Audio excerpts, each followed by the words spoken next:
On March 10, 1876, Alexander Graham Bell made the world's first phone call. It was a cold and windy day in Boston, Massachusetts.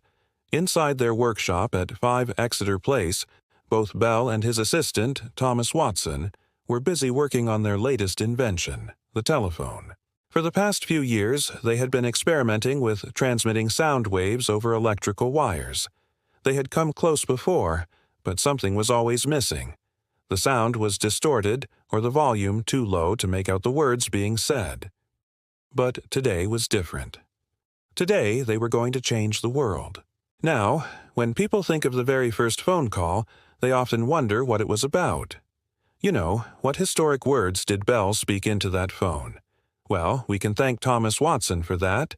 He was Bell's right-hand man, a dedicated assistant and gifted mechanic. He was also an incredibly hard worker, often putting in 14-hour days at the lab, but he didn't mind one bit. He loved his job and he loved working alongside his mentor.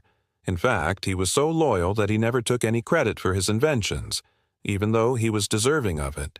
And he remained humble all throughout his life. So, what did he say? Well, like I said, he was in the next room when Bell made the call. He heard the crackle of the new device, and then he heard his name. "Mr. Watson, come here. I want to see you." And just like that, they had done it. They had invented the telephone. Now, this wasn't the first time Bell had spoken into the device. He had tried many times before to see if it could transmit sound. He experimented with different sounds and words, but none were as important as this one. It was only seconds long, yet it would change human history forever. I should mention that they were in a race against time, a race to get their invention patented first. If you're not familiar with the patent race, let me catch you up. So Bell and Watson were working on this device in the early 1870s. They were trying to perfect it so it could be mass-produced and sold around the world. But they weren't the only ones. There was also a Mr. Elisha Gray.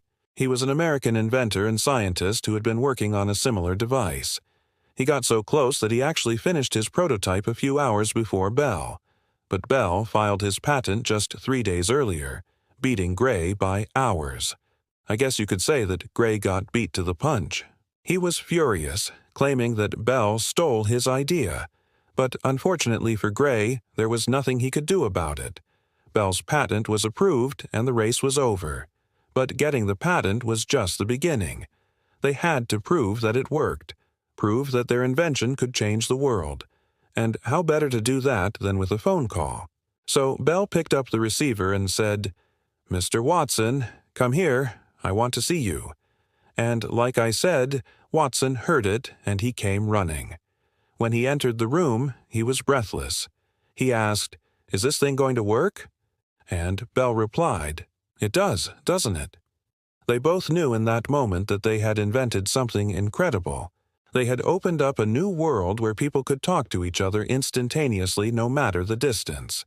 It would take a few more years for the general public to start using the telephone. But once they did, it became an overnight sensation. People went crazy over it. They loved being able to talk to someone on the other side of the country within seconds. And it didn't stop there. The impact of the telephone led to further breakthroughs in telecommunications, things like mobile phones, the internet, and satellites. And all because 2 men in a Boston workshop dared to dream. If you enjoyed this video, be sure to follow for more historical tales. Thanks for watching.